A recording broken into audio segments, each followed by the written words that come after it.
Hi, Sarah Pacaro, hypnotherapist and rapid transformational therapist, here to answer the question for you. Our are narcissists codependent? Short answer to that question is absolutely yes, 100%. The long answer is going to be in the explanation and the information I share in this video. So, are narcissists codependent? Yeah, 100%, absolutely. But you may be wondering and thinking, well, don't opposites attract, right? Don't codependents attract the narcissist? So, if opposites attract, how can narcissists also be codependent? So, how does that work? Well, buckle up because we're about to explain that in this video. So I really hope that you enjoy this video that shares with you how and why narcissists are codependent as well. So, narcissists and codependents usually are considered opposites, right? That opposites attract the polar opposites. But surprisingly, their outward behavior, the codependent and the narcissist outward behavior may differ, but that inner behavior, those inner thoughts and beliefs are very, very similar. And they're very much along the lines of codependence. So, because they are have commonalities, because their inner thoughts and beliefs are the same, they are fueled by shame, they're fueled by denial, they're fueled by control, they're fueled by dependency. A lot of this is an unconscious processing and unconscious thinking. This dysfunctional communication and unhealthy boundaries you'll notice in both the narcissists and the codependents, which is a lot of times why people wonder, am I the narcissist? Because you start to see the ways that you feel like you are because of those similar traits and commonalities. And this leads to, which we're going to get later on in the video, intimacy problems, right? Intimacy is into me, see, and this inability to see within yourself, which connects to these traits. So here's someone to old teacher self, put your listening ears on at this next line. Although most narcissists can be classified as codependent, the reverse is not true. Most codependents are not narcissists. Got that? Okay, although most narcissists can be classified as codependents, the reverse is not true. Most codependents are not narcissists. They do not exhibit the common traits of exploitation, entitlement, and lack of empathy. That is the difference, okay? But there is this dependency. Codependency, what it is a disorder of a lost self.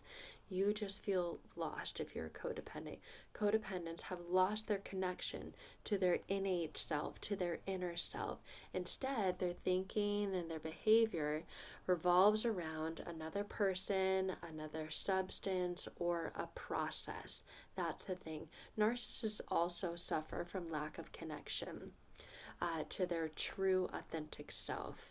And in its place, what they identify with is this ideal self-image. Their inner deprivation and lack of connection to their real self is exactly and precisely what makes them dependent on others and external outside things for validation. Consequently, like codependents, their self-image, their thinking, and their behavior are other-oriented in order to stabilize and validate this self-esteem and very, very fragile ego. I share all the time that a narcissist's ego is like a little tiny baby bird egg. You know, it is so fragile. Anything, any minor little thing will chip it, crack it, make it come and fall apart. Ironically, despite the narcissist's really declared sense of self-regard, self-esteem, confidence, narcissists crave recognition from other people because they have a really insatiable need to be admired, adored, put up on this pedestal to get their narcissistic supply. And we've talked about that before. That can come in the form of many things. It's other people, it's money, it's status, it's power, it's wealth, all these things. This makes them dependent on recognition from others as an addict is to their addiction. And both the codependent and the narcissist, you can see how it does feel like a drug addiction or an alcohol addiction. You're getting that high, right? That high, and then you come crashing down, and then you get that high when you get that supply, and then you come crashing down again. Another component of all of this is shame. Shame is at the core of codependency and addiction. And it stems from growing up in a very dysfunctional family. I grew up in what I called a normal home. I had a mom, my dad, they got divorced when I was in 5th grade. My dad paid child support, saw him every Thursday, every other weekend. It was still a dysfunctional home in the way that I had emotions, I had unmet needs that were never met. And there was just a childhood emotional neglect that I talk about all the time. I just had emotions that never had space held for. I felt unloved, unheard, unseen, invalidated, all these things, and I had a sibling who I thought received all that recognition and praise, and here I was not getting anything that I wanted or needed met. So we're walking around with these unhealed wounds, these unmet needs from this dysfunctional family system. A narcissist, their inflated self-opinion is commonly mistaken for what others feel like is self-love. We think, well, look at the narcissist. They're so confident and they're so full of themselves, right? It's mistakenly common to seem as self-love, right? That they are so polished and primed on the outside, so they must feel good on the inside. No, all that's fake. It's a facade. However, this self-flattery and this arrogance, what that is, it just shows what's going on inside unconsciously. Internalized shame is really what's going on. And that's the narcissist mask, that facade that they hide behind to cover and not let anyone see really the internal shame. And the same thing is true with codependents. Codependents hide that internal shame and conflict that they have going on. And same thing, it is linked back to a dysfunctional family system.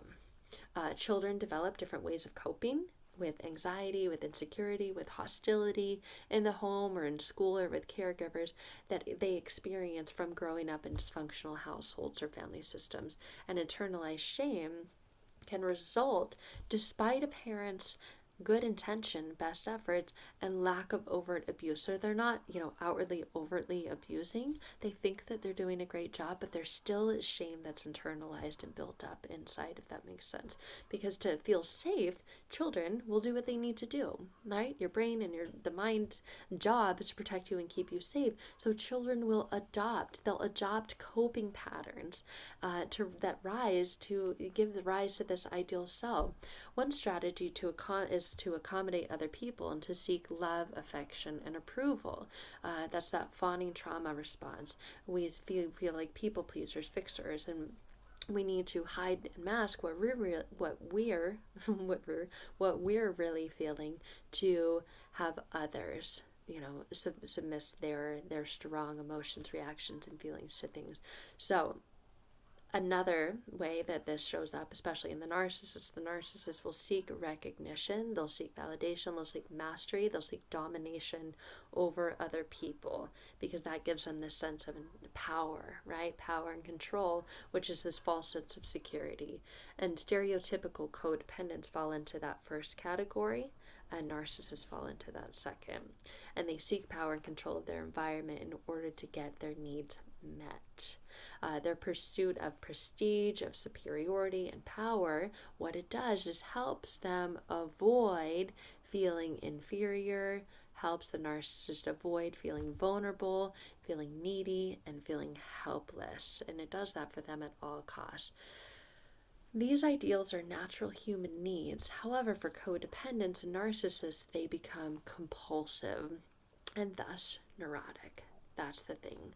Additionally, we pursue our ideal self. The more we pursue that ideal self, the further we depart from that real self. So there's that disassociation, that detachment. And that, all it does is only further increase our insecurity, our false self, and that sense of shame. So it's just like digging a hole, and you're just digging deeper, deeper, deeper, deeper, deeper now. And then another connection is this denial. Denial is at the very core symptom of codependency. Codependents are generally in denial of their codependency. Imagine that. And oftentimes they're feeling many of their unmet needs, right? But they're denying them. The narcissists deny feelings, particularly those feelings that express vulnerability. You'll know this if you've been with a person with narcissistic traits. They will not allow themselves to be vulnerable or open up or really be intimate or connect with you. They will not admit feelings of inadequacy because they consider them to be weak feelings. I've often had the ex-narcissists refer to them as like pussy feelings, right? Or like girl feelings. And he's a big tough man, so he's not going to have girl feelings, right? So they disown and they project onto others feelings that they consider weak, such as longing, such as sadness, such as shame, such as guilt, such as powerlessness, fear, guilt, all of these things, these variations of them as well. And anger. They use anger because anger makes them feel powerful. When they can just unleash on you that narcissistic anger and rage, that makes them feel powerful. That rage, that arrogance, that envy, that contempt, those are all defenses to this underlying shame. Hope you're sitting there going, yeah. Here's the thing, codependents deny their feelings too. They deny their feelings and their needs, especially emotional needs, which were neglected or shamed growing up. Some codependents act really, really self-sufficient. You'll notice that they seem really independent, like they have it all together. Ultra independence is a trauma response when you've never had your needs met or validated when you were younger. And then they will put their needs onto others first. So codependents can sometimes be demanding of other people to satisfy their needs. You know, you've got to do this for me, right? Because they don't have the capacity or ability. They do, they just need to learn ways to cope with it, to meet those needs themselves. So they put their needs onto other people. Narcissists also deny emotional needs. So I hope you're beginning to see how the two are very similar and alike. Narcissists also deny emotional needs. They will not admit that they are being demanding and needy because having needs makes them feel that they are dependent and makes them feel weak. And they're not going to have other people say that that's how they feel. So instead, what they do is they judge others as being weak and needy. And they're repelled, like repulsed, by the very feelings that they disown within themselves. And although narcissists don't usually put the needs of other people first, some narcissists actually can be people pleasers, and they can seem to be very generous.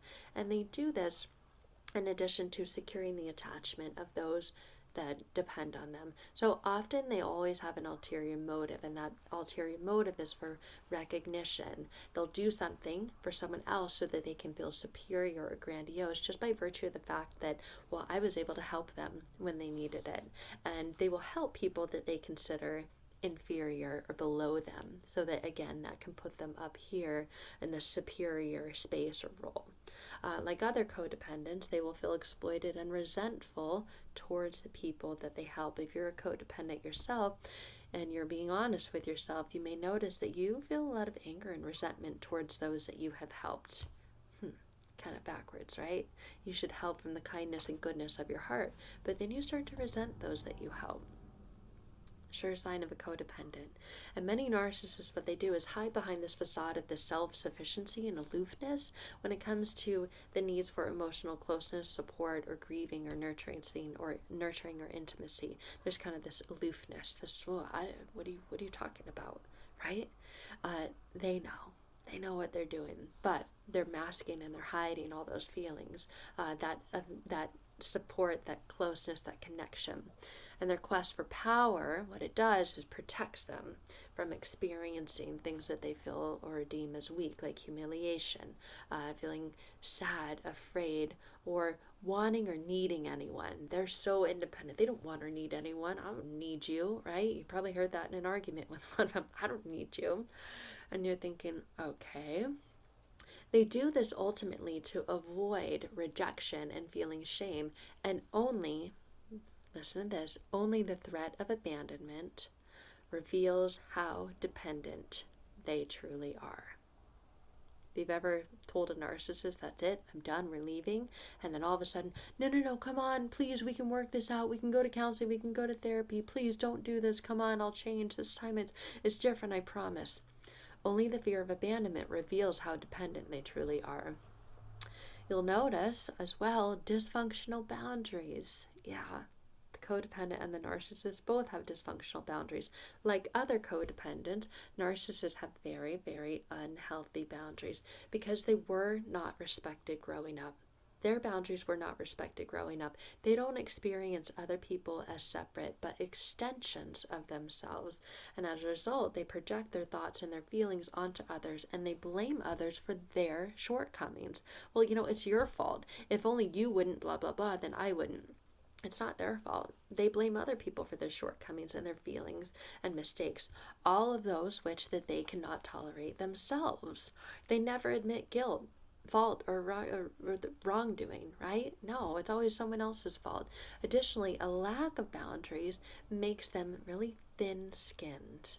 They appear to be really thick-skinned, but actually they're quite thin-skinned. They're very reactive, highly, highly reactive, and they're very defensive. It's like everything is a criticism to them. This causes them to take everything personally. And you're like, come on, that wasn't personal. No, that's not what I meant by that. But they react as if you were speaking right to them. Most codependents also share these same patterns of blame, reactivity, defensiveness, and taking things personally. That's why the codependent often feels like they're the narcissist. Remember in the beginning of the video, the difference though is those three things that I shared. The behavior and the degree of the direction of feelings may vary, but that underlying process is what's similar. So for example, codependents react with self-criticism, they react with self-blame, withdrawal, while others react with aggression or criticism, or they blame someone else. Yet both behaviors are reactions to shame, and they demonstrate dysfunctional boundaries. So in some cases there's confrontation or withdrawal, right? The silent treatment or stonewalling may be an appropriate response, but not if it's a habitual response, not if it's this go-to that they do it all the time, this compulsive reaction. So hopefully that makes some sense. Then the next thing you'll notice is this dysfunctional communication. Like codependence, narcissist communication is highly dysfunctional. There's that word salad and this gaslighting, the confusion. You're like, what are they talking about, right? Their communication, very, very dysfunctional. They can't stay focused. They can't stay on one topic and talk about it until you come to a resolution or a conclusion about it. They're constantly all over the place, and you're going, wait a minute, we were just talking about that. Hold on, what, huh? And leaves you feeling confused, questioning, and doubting yourself. They lack assertiveness skills, and their communication often consists of criticism. It consists of demands, labeling, blaming, and other forms of verbal abuse. And on the other hand, some narcissists, they intellectualize and they're very indirect with things. Like other codependents, they find it difficult to identify and clearly state their feelings. They can't identify them. They're always projecting it onto, they're not going to sit there and say, I feel hurt when you said this. No, they're going to blame you, look at you, and just start going off on you. Although they may express opinions and they may take positions more easily than other codependents, they frequently have trouble listening. They're very, very dogmatic. They're very inflexible. You'll notice like there's no bending. They're not flexible with things. Very rigid, very stiff with their approach to all things. These are signs of dysfunctional communication, and that evidence insecurity. That's what it is telling you. This is a very insecure person if they are having these personality traits, and the lack of respect for the other person. Oh, yeah. You'll notice that those dysfunctional communication behaviors. Then the control. This is what both the narcissist and the codependent have. Like other codependents, narcissists are always out. They always seek control. To control over their environment helps them get this feeling of being safe. And the greater their anxiety and insecurity, the greater their need for control.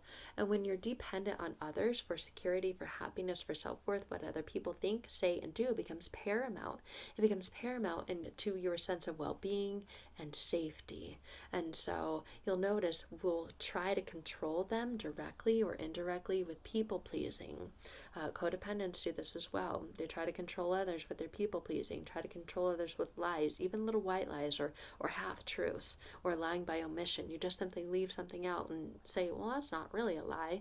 Actually, it is. And that's a form of manipulation. If you're frightened or you're ashamed of your feelings, like anger or grief, then you attempt to control your feelings. And other people's anger or grief, what it does, it just really upsets you as the codependent. So those must be avoided or controlled as well. All of this in a relationship leads to what all healthy relationships are: intimacy, connection. And I'm not just talking about sex, I'm talking about like intimate, right? Really being with someone. Intimacy is what it is, seeing into yourself. If you can't be intimate, you can't see within yourself, be honest with yourself, it's going to reflect in every relationship that you have. So yes, it impacts sex in the bedroom. You feel like you're just being used. Your body is being used by the narcissist to just receive physical pleasure from, because there's no intimacy, there's no connection. It makes it really, really challenging for both, for the narcissist and the codependent alike, because relationships cannot thrive. They cannot have a healthy, solid base and foundation without intimacy and without healthy boundaries that afford the other person the freedom and the respect that they deserve. They require that they are autonomous, right? The two go hand in hand. They go together. You have to have assertive communication skills and self-esteem that comes from within, not from outside of you. So I hope that this this is a long answer to the question, are narcissists codependent? Yes. And hopefully answers the question, if you've ever thought, am I the narcissist? And you can see how codependents and narcissists are very much alike in many ways. But like I said, if you missed it in the beginning, go back and catch those three things that make them very different. Where are they again? Here you go. Oh, here we go. Most narcissists can be classified as codependent, but the reverse isn't true. Most codependents are not narcissists because they don't exhibit the common traits of exploitation, entitlement, and lack of empathy. So those three things are what make all the difference. If you are on this journey to discovering, figuring this out, and you're going, I don't even know where to start. Yeah, I've been with the narcissist, or, someone with narcissistic traits, and I've identified I'm a codependent. I want to break free from this. I just don't know where to start, though. What do I do? And it's easy to say, just like it's easy to say, the codependent or the narcissist codependent. Look within yourself. That is what the journey to healing is all about. I guide people on this journey to healing through hypnotherapy and rapid transformational therapy, working with that inner mind, that subconscious mind, to break free from the trauma bond, to break free from those limiting negative beliefs about yourself, from having, growing up in dysfunctional family system structures, whatever it was that you're still holding on to from your past, from your childhood, your upbringing, that's causing you to feel, and seem this way that you are today, that you just can't quite seem to shake or don't know where to start. So if that's where you're at and you are looking for a powerful way to heal, I would love to connect with you. You can click on the link below this video to schedule a free consultation with me. So thank you guys. I really appreciate you tuning in. I hope that you have found this helpful.